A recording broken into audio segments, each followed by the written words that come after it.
Maya walked through the crowded hallway of Riverside High School, her oversized jacket wrapped tightly around her thin frame. The fabric was worn and faded, but she never took it off, not even during the hottest days of summer. Other students barely noticed her as she moved quietly between classes, keeping her head down and her arms crossed protectively over her chest. The school cafeteria buzzed with typical teenage energy as Maya found her usual spot in the corner, far from the popular tables where laughter came easily and friendships seemed effortless. She pulled out a small sandwich from her backpack, unwrapping it carefully while scanning the room with cautious eyes. That's when she heard the familiar voice of Derek Morrison, the star quarterback who seemed to own every room he entered. His perfectly styled hair caught the fluorescent lights as he gestured dramatically to his circle of friends, his voice carrying across the cafeteria with practiced confidence. "Look at her," Derek said, nodding toward Maya's corner table. "She's been wearing that same ratty jacket since freshman year. What's she hiding under there? Probably too weak to handle a little sunshine." His friends snickered, encouraging him to continue his performance. Maya's grip tightened on her sandwich, her knuckles turning white as Derek's words cut through the cafeteria noise. She had heard whispers before, seen the curious glances, but no one had ever been so direct about their assumptions. Her heart raced as she felt dozens of eyes turning in her direction. "Maybe she's just cold-blooded," another voice chimed in. "Some people are just naturally weak like that. Can't handle normal temperatures like the rest of us." The comment sparked more laughter from Derek's table, each chuckle feeling like a small knife to Maya's already fragile confidence. She wanted to disappear, to melt into the plastic chair and become invisible. The jacket that had been her shield for so long suddenly felt heavier, more noticeable than ever before. Maya's breathing became shallow as the attention continued to focus on her corner of the room. Derek stood up from his table, his athletic frame commanding attention, as he moved closer to where Maya sat. His friends followed behind him like a pack, their faces eager for whatever entertainment their leader might provide next. "Seriously though," Derek said, his voice loud enough for half the cafeteria to hear. "What normal person wears a winter jacket in September? It's like she's afraid of her own shadow." He crossed his arms, mimicking Maya's defensive posture in an exaggerated way that made his audience laugh even harder. Maya's eyes darted toward the exit, calculating how quickly she could gather her things and escape. But something inside her, a small flame that had been carefully protected for years, began to flicker with unexpected intensity. She had endured silence for too long, absorbed too many assumptions about her character without anyone knowing the truth. The cafeteria seemed to hold its breath as Maya slowly stood up from her corner table. Her movements were deliberate and steady, despite the trembling in her hands. Derek's confident smirk faltered slightly as he realized she was actually going to respond to his taunting. "You think you know what weakness looks like?" Maya said, her voice quiet but clear enough to cut through the surrounding chatter. The words surprised even her, emerging from a place of strength she didn't know still existed after years of hiding. Derek's eyebrows raised in surprise, not expecting the quiet girl to fight back. His friends exchanged glances, unsure whether to continue laughing or prepare for whatever might happen next. The entire cafeteria seemed to lean in slightly, sensing that this moment was different from the usual teenage drama. Maya's hands moved to the zipper of her jacket, her fingers hovering there as she looked directly into Derek's eyes. For the first time in years, she was about to let someone see the truth she had kept hidden, beneath layers of fabric and carefully constructed invisibility. The zipper made a soft sound as Maya pulled it down slowly, each inch revealing more of what she had kept hidden for so long. Derek's confident expression began to change as he noticed the careful way she moved, as if every motion required consideration and courage. Maya's arms emerged from the sleeves, and the harsh fluorescent lights of the cafeteria illuminated a network of scars that crisscrossed her skin like a roadmap of survival. Some were thin white lines that had faded with time, while others were more prominent, telling stories of deeper wounds that had required careful healing. The cafeteria fell completely silent. Derek's mouth opened slightly, but no words came out as he stared at the evidence of battles he had never imagined. His friends shifted uncomfortably behind him, their earlier laughter now seeming cruel and inappropriate in the face of such unexpected revelation. "You want to know about weakness?" Maya asked, her voice growing stronger as she folded the jacket over her arm. "Weakness is assuming you understand someone's story without ever bothering to ask. Weakness is using your voice to tear others down instead of building them up. She rolled up the sleeves of her thin t-shirt, revealing more scars that extended up her forearms. Each mark represented a moment when she had fought for her life, when giving up would have been easier than continuing to breathe through another day. These aren't from being weak, Maya continued, her eyes never leaving Derek's face. These are from being strong enough to survive what would have broken most people. This jacket isn't hiding weakness, it's protecting strength that some people aren't ready to see or understand. Derek took a step backward, his athletic confidence crumbling as the reality of his assumptions hit him. The girl he had mocked as fragile had clearly endured more physical and emotional pain than he had ever experienced in his privileged life. Maya's voice carried across the silent cafeteria as she shared pieces of her story that no one had ever heard before. When I was 12, our house caught fire in the middle of the night. I didn't escape because I was weak. I escaped because I was strong enough to crawl through burning hallways to reach my little sister's room. The scars on her arms told the story of that night, of dragging her unconscious sister through smoke and flames, of shattered glass that cut deep as she broke windows to create an escape route. Each mark represented a moment when she chose someone else's life over her own comfort.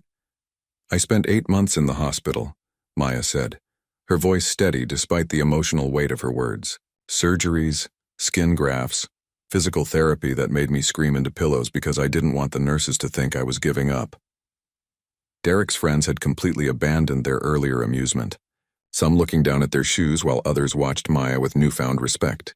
The popular quarterback who had seemed so powerful moments before now appeared small and insignificant compared to the quiet courage standing before them. Maya's story continued, painting a picture of resilience that none of them had expected. The jacket isn't about being cold or weak. It's about choosing when to share my story and when to keep it private.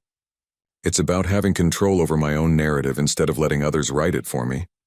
She looked around the cafeteria, meeting the eyes of students who had watched her for years without ever really seeing her. Every morning I wake up and choose to be here, to keep going, to believe that tomorrow might be better than yesterday. That's not weakness. That's the strongest thing a person can do. The silence stretched on as Maya's words settled into the hearts and minds of everyone present. Derek's earlier confidence had completely evaporated, replaced by an uncomfortable awareness of how wrong his assumptions had been.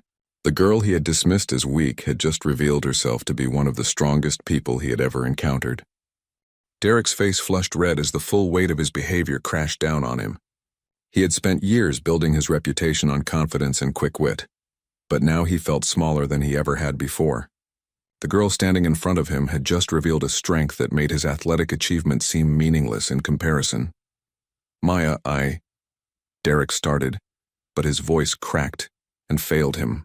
How do you apologize for years of thoughtless comments and casual cruelty? How do you take back assumptions that had caused someone pain without even knowing their story? Maya slipped her jacket back on, but this time the gesture felt different. It wasn't hiding anymore, it was a conscious choice, a way of taking control over her own narrative.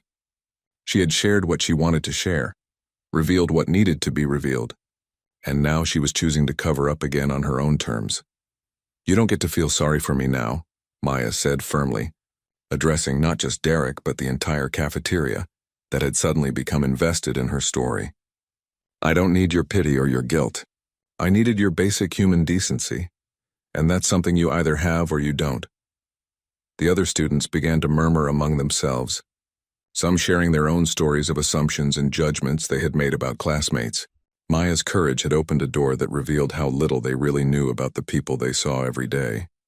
Derek's best friend Jake stepped forward, his usually arrogant demeanor replaced by genuine shame. We've been complete jerks, he admitted, looking directly at Maya. I don't even know what to say except that we're sorry. And sorry doesn't feel like enough.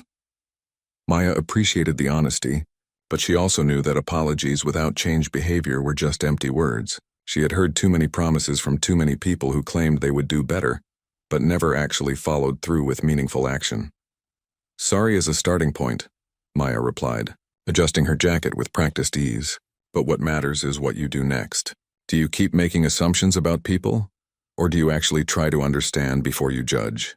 The cafeteria had become an unlikely classroom, with Maya serving as a teacher none of them had expected. Students who had never spoken to each other before began sharing glances of understanding, recognizing their own moments of thoughtless cruelty in Derek's behavior. Sarah Chen, a quiet girl who sat 2 tables away, stood up and walked over to where Maya stood. "I've been wanting to talk to you for 2 years," she said softly. "I lost my dad in a car accident, and I've seen you reading grief counseling books during lunch. I thought maybe you'd understand." Maya's expression softened as she realized her visibility had created connections she never knew existed. "I understand more than you know," she replied. And for the first time in the conversation, her voice carried warmth instead of defensive strength. Derek watched as other students began approaching Maya, sharing their own stories of loss, struggle, and hidden battles. The girl he had dismissed as weak was becoming the center of something beautiful, a community of understanding that his cruel words had accidentally created. "How do I fix this?" Derek asked quietly, speaking more to himself than to anyone else. But Maya heard him, and she turned to face him with eyes that held both exhaustion and unexpected compassion. "You don't fix it," Maya said simply. "You learn from it. You do better tomorrow than you did today. You remember that every person you meet is fighting battles you can't see, and you treat them accordingly." The lunch period was nearly over, but no one seemed eager to leave. Something had shifted in that cafeteria, something that couldn't be undone or forgotten. Maya had transformed from an invisible girl in an oversized jacket into a catalyst for change that would ripple through the school in ways none of them could yet imagine. Derek nodded slowly, understanding that his journey toward becoming a better person would take much longer than a single conversation. But Maya's courage had given him a roadmap for change, even if the path forward would require humility he wasn't sure he possessed. Word of what happened in the cafeteria spread through Riverside High like wildfire. By the next morning, Maya found herself at the center of attention she had never wanted, but somehow needed. Students approached her in hallways with newfound respect, some sharing their own hidden struggles, others simply offering quiet nods of acknowledgement. Derek arrived at school early, his stomach churning with anxiety about facing Maya again. He had spent the entire night thinking about her words, replaying the moment when she revealed her scars and challenged everything he thought he knew about strength and weakness. He found Maya at her locker before first period, carefully organizing her books with the same methodical precision she brought to everything else. Derek approached slowly, unsure of what to say but knowing he needed to try. "Can we talk?" Derek asked, his voice lacking its usual commanding tone. Maya glanced at him briefly before returning her attention to her locker, not making things easy for him but not walking away either. "I've been thinking about what you said," Derek continued, leaning against the neighboring locker. "About doing better tomorrow than today. I want to try, but I don't really know how. I've been the same person for so long that I'm not sure who I am if I'm not him." Maya closed her locker and turned to face him fully for the first time since the cafeteria incident. She could see genuine confusion in his eyes, the look of someone whose entire worldview had been shaken and was struggling to rebuild it. "Change doesn't happen overnight," Maya said, adjusting her backpack straps. "I didn't become strong in a single moment. It took years of choosing courage over fear, truth over comfort. You have to decide if you're willing to do that work." Derek nodded, though Maya could tell he still didn't fully understand the magnitude of what real change would require. "Will you help me?" he asked, the question surprising both of them with its vulnerability. Maya studied his face carefully, looking for signs of sincerity beneath years of practiced charm. "I can't change you," she replied finally. "Only you can do that. But I can tell you when you're falling back into old patterns, if you really want to hear it." Their conversation was interrupted by the arrival of Derek's usual group of friends, who approached with obvious uncertainty about how to interact with both Derek and Maya after yesterday's events. The dynamic had shifted, and no one was quite sure how to navigate the new reality.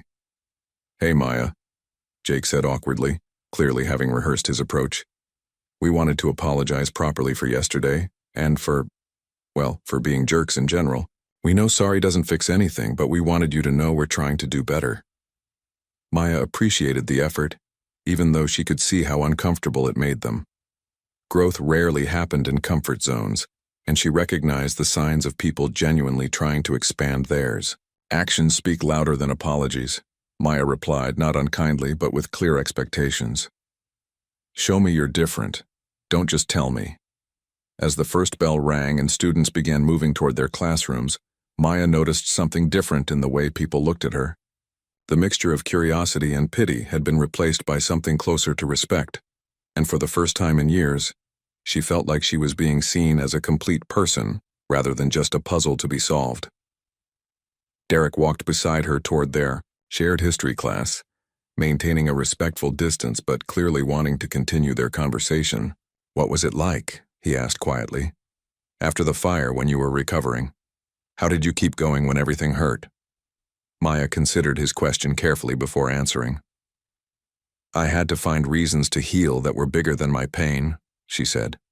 "My sister needed me to get better so she wouldn't feel guilty about what I went through to save her.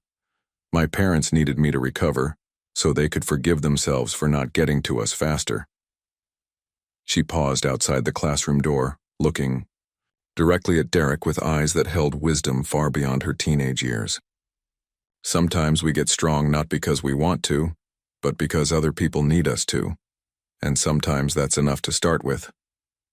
Derek absorbed her words as they took their seats in history class, realizing that his journey toward becoming a better person would require him to think beyond his own comfort and reputation. He would need to find reasons to change that mattered more than his fear of being different from who he had always been.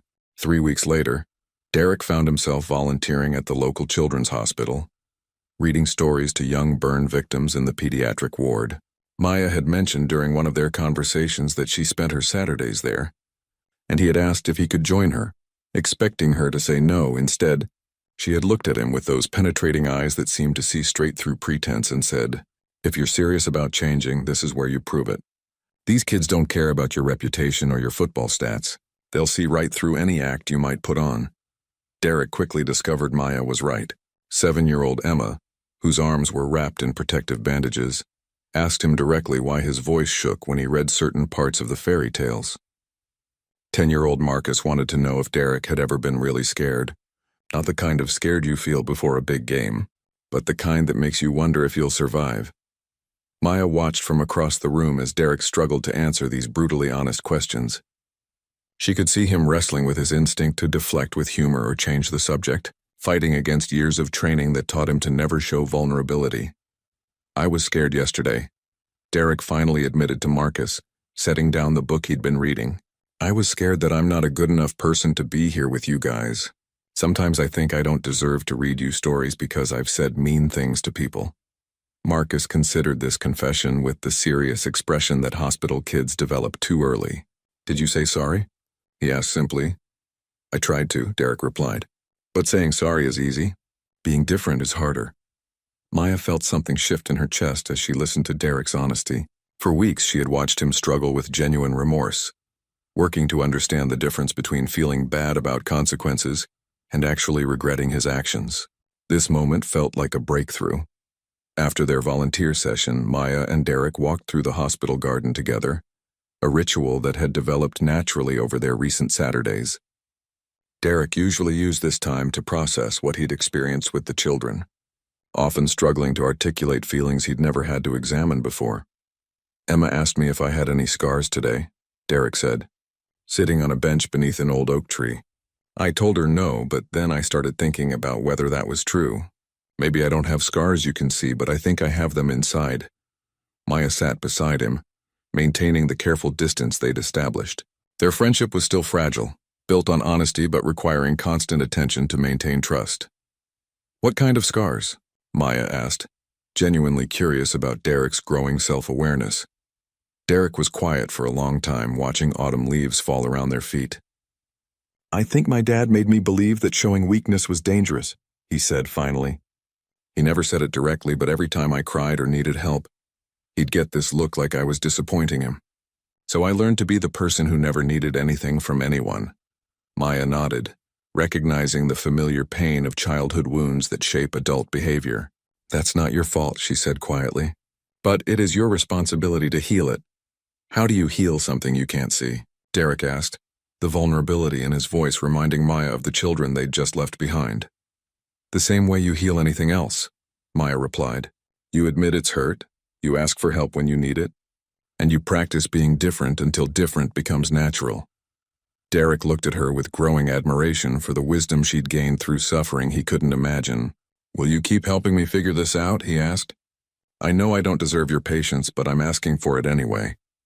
Maya studied his face, seeing genuine commitment mixed with uncertainty about the path ahead. I'll help you, she said, but only if you promise to be honest about when it gets hard. Real change is messy and uncomfortable, and if you quit the first time it feels difficult, you'll hurt more people than you help. Derek nodded, understanding that Maya was offering him something precious, a chance at becoming the person he'd never known he could be. The girl he had once dismissed as weak was becoming his teacher in strength, and the irony wasn't lost on either of them. 6 months after the cafeteria incident that changed everything, Maya stood at the podium in the school auditorium, looking out at hundreds of faces that had once seemed threatening, but now felt like community. The anti-bullying assembly had been Derek's idea, but he had insisted that Maya be the one to speak. A year ago, most of you saw me as the weird girl in the oversized jacket, Maya began, her voice clear and confident in a way that would have seemed impossible before. Some of you probably still do. But today I want to talk about the stories we tell ourselves about other people and how dangerous those stories can be. In the third row, Derek sat with his teammates, his posture different from the cocky athlete who had once commanded attention through cruelty. His friends had initially resisted his changes, uncomfortable with his new habit of questioning their casual remarks about other students. Some had drifted away when Derek stopped laughing at their jokes, but others had begun to examine their own behavior. Maya shared pieces of her story that had never been spoken aloud before, the nightmares that still woke her up, the physical therapy that continued years later, the way she had learned to find strength in helping others heal from their own traumas. She spoke about the children at the hospital who faced each day with courage that humbled every adult around them. Real strength isn't about never falling down, Maya said, her eyes finding Derek's in the crowd. It's about getting back up, even when you're not sure you can. It's about choosing kindness when cruelty would be easier. It's about admitting when you're wrong and working to do better. After the assembly, Maya found Derek waiting by her locker, holding a manila envelope with her name written in his careful handwriting. They had developed a friendship built on brutal honesty and mutual respect, though Maya still wore her jacket most days, and Derek still struggled with his instinct to perform rather than simply be. What's this? Maya asked, accepting the envelope with curiosity. Letters, Derek replied, looking uncharacteristically nervous. From kids at the hospital, from students here, from people who heard about what happened in the cafeteria. They wanted you to know how your story affected them. Maya opened the envelope carefully, scanning letter after letter from people who had found courage in her example. A freshman who had stopped hiding her hearing aids, a senior who had finally reported his abusive stepfather, a middle schooler who had decided not to give up after being bullied for his stutter. There's something else, Derek said, pulling out a smaller envelope. This one's from me. Maya read Derek's letter silently, absorbing his words about the person he was becoming because of her influence. He wrote about learning to sit with discomfort instead of deflecting it, about discovering empathy he didn't know he possessed, about the daily choice to be vulnerable instead of performatively strong. You saved my sister's life that night in the fire, Derek's letter concluded. But you saved mine too in that cafeteria. Thank you for showing me what real courage looks like.